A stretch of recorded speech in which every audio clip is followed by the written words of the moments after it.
नमस्कार दोस्तों, आज हम राजस्थान सरकार की एक बहुत ही महत्वपूर्ण योजना पर बात करने जा रहे हैं जिसका नाम है इंदिरा रसोई योजना। इंदिरा रसोई योजना की शुरुआत राजस्थान सरकार द्वारा 20 अगस्त 2020 को की गई। अब देखते हैं कि इस योजना को शुरू करने के पीछे उद्देश्य क्या था, साथ ही साथ ये योजना किस पूर्ववर्ती योजना के स्थान पर लागू की गई और इस योजना में क्या खर्चा आएगा, इस योजना का क्या संकल्प है, साथ ही साथ इस योजना का लाभ लेने के लिए क्या करना होगा। तो चलिए शुरुआत करते हैं। सबसे पहले इंदिरा रसोई योजना किस राज्य ने लागू की, तब हमारा आंसर होगा राजस्थान राज्य ने। यानी इंदिरा रसोई योजना का संबंध किस राज्य से है, तो हमारा आंसर हो जाएगा राजस्थान राज्य से। इस योजना का जो उद्देश्य है वो उद्देश्य है गरीबों को रियायती दरों पर भोजन उपलब्ध करवाया जाएगा। यानी ये जो योजना है इसमें गरीब लोग जो हैं उनको रियायती यानी कम दरों पर भोजन उपलब्ध करवाया जाएगा। फिर इसकी घोषणा राजस्थान के मुख्यमंत्री श्री अशोक गहलोत ने की और इस योजना में राज्य सरकार के द्वारा प्रति वर्ष 100 करोड़ रुपए खर्च किए जाएंगे। फिर आगे विस्तृत चर्चा करते हैं इस योजना की। सबसे पहले इस योजना की शुरुआत, इसकी शुरुआत हुई 20 अगस्त 2020 को। यानी 20 अगस्त जिसको प्रतिवर्ष राजीव गांधी की जयंती मनाई जाती है और राजीव गांधी की जो जयंती है उसको सद्भावना दिवस के रूप में भारत में मनाया जाता है। साथ ही साथ हमें ध्यान रखना है कि भारत सरकार के द्वारा 20 अगस्त को अक्षय ऊर्जा दिवस भी मनाया जाता है। ये प्रश्न बार बार एग्जाम्स में पूछा जाता है, इसको कहीं और से कनेक्ट करके पूछा जाता है। जैसे एक क्वेश्चन मैं आप लोगों से पूछ रहा हूँ अक्षय ऊर्जा से संबंधित कि भारत सरकार ने 2022 तक कितनी अक्षय ऊर्जा के उत्पादन का लक्ष्य रखा है। आपको कमेंट बॉक्स में इसका आंसर देना है। अब इस योजना की जो शुरुआत है वो भारत के पूर्व प्रधानमंत्री राजीव गांधी की 76वीं जो जयंती है उस पर की गई। इसकी शुरुआत राजस्थान के मुख्यमंत्री श्री अशोक गहलोत द्वारा जयपुर से वीडियो कॉन्फ्रेंसिंग के द्वारा की गई। अब इस योजना का जो उद्देश्य है वो उद्देश्य क्या है, तो इस योजना का उद्देश्य है शहरी गरीबों और ज़रूरतमंदों को, यानी शहरी क्षेत्र में गरीब लोग और जो ज़रूरतमंद लोग हैं जिनको 2 वक्त का खाना नहीं मिल पाता है अपनी आर्थिक स्थिति के चलते, उन लोगों को किफ़ायती दरों पर 2 वक्त का भोजन उपलब्ध करवाना इस योजना का मुख्य उद्देश्य है। फिर यदि आगे हम बात करें कि इस योजना के पीछे संकल्प क्या है, तो ध्यान रखना इस योजना के पीछे संकल्प है कोई भूखा न सोए। ये योजना तमिलनाडु में चेन्नई में एक योजना चल रही है अम्मा रसोई योजना, जो कि 2013 से संचालित है। इसी योजना की तर्ज पर राजस्थान में इंदिरा रसोई योजना को शुरू किया गया। इंदिरा रसोई योजना से पहले राजस्थान में एक योजना चलती थी अन्नपूर्णा रसोई योजना। अन्नपूर्णा रसोई योजना में वैन के माध्यम से 5 रुपये में नाश्ता और 8 रुपये में खाना उपलब्ध करवाया जाता था। लेकिन ये जो योजना है इसमें वैन का सिस्टम तो कर दिया बंद और वैन के स्थान पर अब नगरीय निकाय जो है वहाँ पर स्थायी रसोइयाँ बनाई जाएगी और उन रसोइयों में व्यक्ति को जाके और खाना मिलेगा। आगे बात करते हैं कि इस योजना से लाभान्वित यानी इससे कितने लोग लाभान्वित होंगे, तो ध्यान रखना प्रति वर्ष 4 करोड़ 87 लाख लोग इस योजना से लाभान्वित होंगे। अब यही डाटा यदि हम पर डे पे कैलकुलेट करें तो पर डे आता है 1,34,000 व्यक्ति, यानी लगभग 1.34 लाख व्यक्ति प्रतिदिन इस योजना से लाभान्वित होंगे।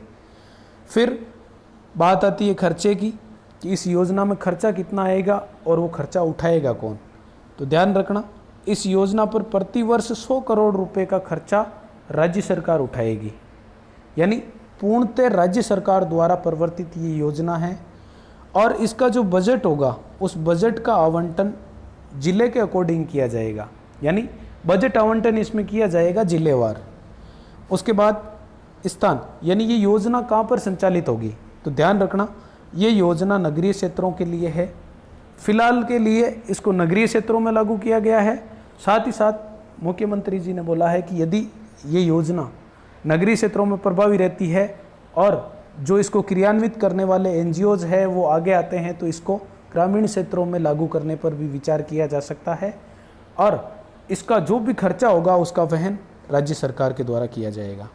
फिर इसको 213 नगरों में लागू किया गया है और 213 नगरों में 358 रसोइयों की व्यवस्था की गई है। मैंने आपको बताया था कि पूर्ववर्ती जो अन्नपूर्णा रसोई योजना थी उसके स्थान पर इंदिरा रसोई योजना लागू की गई है, लेकिन उसमें वैन के स्थान पर इसमें किसका निर्माण किया जाएगा? रसोई घर का निर्माण किया जाएगा, यानी ये बात इसमें नहीं है। फिर पूर्ववर्ती जो योजना थी वो थी 191 नगरों में लागू, यानी 191 नगरीय निकायों में लागू थी, जहाँ पर 500 वैनें लगी हुई थी और वो व्यक्ति को 5 रुपये में नाश्ता और 8 रुपये में खाना उपलब्ध करवाती थी। लेकिन यहाँ क्या होगा, 213 जो नगर है उनमें 358 रसोइयों की स्थापना की जाएगी। अब ये जो रसोइयों की स्थापना है वो किस प्रकार से की जाएगी? तो मान लो किसी शहर में नगर पालिका है, यानी नगर पालिका क्षेत्र में है कोई शहर, तो उसमें 2 रसोइयों की स्थापना होगी। नगर परिषद है तो उसमें 5 की, और नगर निगम क्षेत्र जो है उसमें 8 रसोइयों की स्थापना की जाएगी। यहाँ से सीधे सीधे प्रश्न बन सकते हैं कि राजस्थान में इंदिरा रसोई योजना के अंतर्गत नगर परिषद क्षेत्र में कितनी रसोइयों की स्थापना की जाती है? तो आंसर होगा 5। नगर पालिका क्षेत्र में तब आंसर होगा 2, और नगर निगम क्षेत्र में तब हमारा आंसर होगा 8। फिर राजस्थान में इंदिरा रसोई योजना कितने नगरों में लागू की गई? तो हमारा आंसर होगा 213। और कितनी रसोइयाँ संचालित है? तब हमारा आंसर होगा 358। ये फैक्चुअल डाटा आगामी जो परीक्षाएं हैं उनके लिए बहुत महत्वपूर्ण है।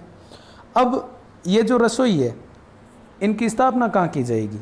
तो ये जो रसोई है इनको सार्वजनिक स्थान का मतलब जैसे मान लो किसी सिटी में अस्पताल हो गया या बस स्टैंड हो गया या रेलवे स्टेशन हो गया, इनके नज़दीक स्थापित किया जाएगा ताकि अधिक से अधिक लोग इस योजना का फ़ायदा उठा सके।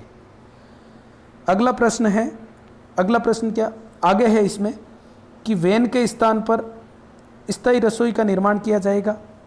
अब रसोई का मान लो निर्माण कर दिया तो उस रसोई को संचालन भी करना पड़ेगा।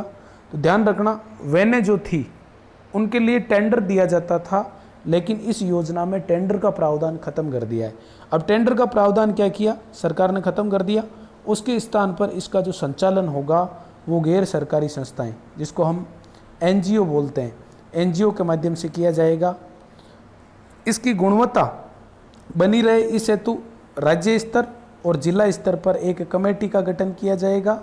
लेकिन जिला स्तर पर इस योजना का जो क्रियान्वयन हो रहा है या जो संचालन हो रहा है उस संचालन की जिम्मेदारी किसकी होगी? जिला कलेक्टर की होगी। यहाँ से बहुत अच्छा प्रश्न बन सकता है कि इंदिरा रसोई योजना के संचालन में जिला स्तर पर संचालन की जिम्मेदारी किसकी है? तब हमारा आंसर होगा जिला कलेक्टर की। अब उसके बाद बात करते हैं कि इस रसोई योजना में शुल्क क्या है, यानी प्रति थाली व्यक्ति को कितने रुपए पे करने पड़ेंगे। तो ध्यान रखना, प्रति थाली खर्चा आएगा 20 रुपये का। बहुत ही अच्छा डाटा है और यहाँ से एग्जामिनर कहीं ना कहीं घुमाकर प्रश्न पूछ सकता है। बिल्कुल अच्छे से ध्यान रखना है कि प्रति थाली खर्चा कितने रुपए का आएगा? 20 रुपये का। अब 20 रुपये का आएगा तो आप बोलोगे कि सर फिर तो पहले वाली योजना में 8 रुपये में मिलता था, इसमें 20 रुपये में मिल रहा है। अब ये जो 20 रुपये का खर्चा है इसमें से 12 रुपये की सरकार के द्वारा सब्सिडी दी जाएगी, यानी 20 रुपये में से 12 रुपये राज्य सरकार के द्वारा, पीछे बच गए कितने रुपये? 8 रुपये। तो अब ये 8 रुपये देगा कौन?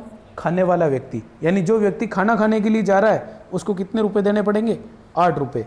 अब यहाँ से सीधा प्रश्न बन सकता है, क्योंकि हो सकता है कि हमें सीधा सा पता हो कि 8 रुपये में खाना मिलता है, लेकिन एग्जामिनर हमसे इस प्रकार से पूछ सकता है कि इंदिरा रसोई योजना के अंतर्गत एक थाली पर कुल व्यय कितना होता है? तब हमारा आंसर होगा 20 रुपये।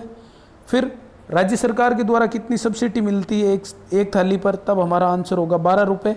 और जो खाना खाने वाले व्यक्ति है उसके द्वारा कितने रुपए चुकाए जाते हैं? तब हमारा आंसर होगा 8 रुपये। आगे है कि इस योजना के अंतर्गत मेन्यू क्या रहेगी, यानी इस योजना में जो थाली दी जाएगी उस थाली में क्या क्या दिया जाएगा। तो ध्यान रखना, 100 ग्राम दाल दी जाएगी, 100 ग्राम सब्जी दी जाएगी, साथ ही साथ 250 ग्राम चपाती, यानी अप्रोक्सीमेटली हम मान सकते हैं कि 4 चपाती इसमें दी जाएगी, साथ में अचार भी दिया जाएगा। यानी 100 ग्राम दाल, 100 ग्राम सब्जी और 250 ग्राम चपाती, यानी टोटल यदि हम लोग बात करें तो 8 रुपये में टोटल 450 ग्राम खाना उपलब्ध करवाया जाएगा जो व्यक्ति खाना खाने के लिए जाएगा। फिर साथ ही साथ इसमें एक और प्रावधान लागू किया गया है। वो प्रावधान क्या है कि स्थानीय आवश्यकता के अनुसार, मान लो कोई ज़िला है, जैसे जयपुर ज़िला है या अजमेर ज़िला है या नागौर ज़िला है, ज़िले के अकॉर्डिंग ये जो मेनू है इस मेनू में चेंज किया जा सकता है, क्योंकि पर्टिकुलर रीजन जो होता है या पर्टिकुलर जो ज़िला होता है वहाँ का अपना अलग खान पान होता है, तो उसके अकॉर्डिंग ये जो मेनू है इसमें चेंज किया जा सकता है। साथ ही साथ हमें ये भी ध्यान रखना है कि पूर्ववर्ती जो अन्नपूर्णा रसोई योजना थी उसमें भी 450 ग्राम भोजन ही दिया जाता था, और इस योजना में भी कितना दिया जा रहा है, 450 ग्राम भोजन, जिसमें 100 ग्राम दाल है, 100 ग्राम सब्जी है और 250 ग्राम क्या है, चपाती। इसमें नया क्या ऐड कर दिया, आचार नया ऐड कर दिया।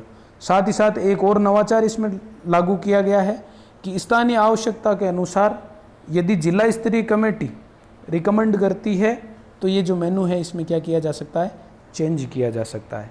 फिर बात आती है कि योजना को लागू कर दिया, अब मान लो योजना चल रही है तो उसकी मॉनिटरिंग कौन करेगा, उसकी निगरानी कौन करेगा। तो ध्यान रखना, इसकी मॉनिटरिंग के लिए आईटी आधारित मॉनिटरिंग लागू की गई है, यानी टेक्नोलॉजी बेस्ड मॉनिटरिंग इस पे लागू की गई है। अब ये होगी कैसे, तो देखो इसमें क्या होगा, खाना खाने वाला व्यक्ति क्या करेगा, रसोई में जाके कूपन लेगा। अब जैसे ही वो कूपन लेगा, कूपन के साथ उसका मोबाइल नंबर रजिस्टर्ड होगा, यानी उसका मोबाइल नंबर कूपन के साथ रजिस्टर्ड किया जाएगा। जैसे ही उस व्यक्ति का कूपन कटेगा उस व्यक्ति के मोबाइल पे मैसेज आ जाएगा, यानी एसएमएस के द्वारा उस व्यक्ति को उसके कूपन की जानकारी दी जाएगी। और जैसे ही व्यक्ति कूपन खरीदेगा उसके पास क्या होगा, मोबाइल पर एसएमएस आ जाएगा कूपन का। साथ ही साथ इन रसोई में सीसीटीवी कैमरे की भी व्यवस्था होगी और ऐप की सहायता से इस रसोई की मॉनिटरिंग की जाएगी। फिर आगे बात करते हैं, ये योजना जो है वो पूर्ववर्ती सरकार की यानी बीजेपी सरकार की जो अन्नपूर्णा रसोई योजना थी उसके स्थान पर लागू की गई है। अब देखते हैं हम कि अन्नपूर्णा रसोई योजना जो थी उसमें क्या क्या प्रावधान थे। तो ध्यान रखना, अन्नपूर्णा रसोई योजना इसकी शुरुआत हुई थी 15 दिसंबर 2016 को और शुरुआत की थी राजस्थान की तत्कालीन मुख्यमंत्री श्रीमती वसुंधरा राजे के द्वारा। अब उस योजना में क्या था, 450 ग्राम भोजन दिया जाता था। सेम इस योजना में भी कितना दिया जा रहा है, 450 ग्राम भोजन। फिर चेंज क्या है, चेंज ये है कि उस योजना में वैन की सहायता से भोजन उपलब्ध करवाया जाता था, लेकिन इस योजना में वैन के स्थान पर क्या लागू किया गया है, वैन के स्थान पर स्थायी रसोई का निर्माण किया जा रहा है, यानी स्थायी रसोई की सहायता से भोजन उपलब्ध करवाया जा रहा है। वो योजना भी पूर्णतः राजस्थान सरकार के द्वारा, यानी अन्नपूर्णा रसोई योजना भी पूर्णतः राजस्थान सरकार के द्वारा लागू की गई थी और इंदिरा रसोई योजना भी पूर्णतः राजस्थान सरकार के द्वारा लागू की गई है। अब अन्नपूर्णा रसोई योजना का संचालन जो है वो 191 शहरी निकायों में 500 वैन की सहायता से किया जाता था, लेकिन यहाँ किसके द्वारा किया जा रहा है, रसोई यानी स्थायी रसोई के द्वारा। साथ ही साथ आपको ये ध्यान रखना है कि वर्तमान में जो इंदिरा रसोई योजना है इसमें वर्तमान में क्योंकि कोरोना वैश्विक महामारी चल रही है तो इसको ध्यान में रखते हुए स्वच्छता का पूर्णतः पालन किया जाएगा। साथ ही साथ इसके जो हॉल बनाए जाएंगे वो बड़े बनाए जाएंगे ताकि सोशल डिस्टेंसिंग का पालन किया जा सके। फिर शुल्क की यदि हम बात करें तो उसमें 5 रुपये में नाश्ता दिया जाता था, यानी अन्नपूर्णा रसोई योजना में 5 रुपये में नाश्ता और 8 रुपये में भोजन। सेम यही प्रोविज़न इस योजना में भी है, यानी इंदिरा रसोई योजना में भी 8 रुपये में, क्योंकि नाश्ते वाला प्रोविज़न हटा दिया गया है। ये प्रोविज़न अन्नपूर्णा रसोई योजना में एक्स्ट्रा था जिसमें 5 रुपये में नाश्ता उपलब्ध होता था, लेकिन यहाँ इंदिरा रसोई योजना जो है उसमें नाश्ते का प्रोविज़न हटा दिया गया और भोजन जो दर अन्नपूर्णा रसोई योजना में लगती थी सेम उसी दर पर इंदिरा रसोई योजना में 8 रुपये में थाली उपलब्ध करवाई जा रही है भोजन की। यानी ये थी हमारी राजस्थान सरकार की 2 महत्वपूर्ण योजनाएं, अन्नपूर्णा रसोई योजना और इंदिरा रसोई योजना, जिसके बारे में हमने विस्तृत चर्चा की। उम्मीद करता हूं कि मेरे द्वारा दी गई जानकारी आप लोगों को पसंद आई होगी। आप इस वीडियो को अपने ज़्यादा से ज़्यादा दोस्तों तक शेयर करें। साथ ही साथ यदि आप लोग चैनल पर नए हैं तो चैनल को सब्सक्राइब करें और वीडियो को लाइक करना ना भूलें। धन्यवाद।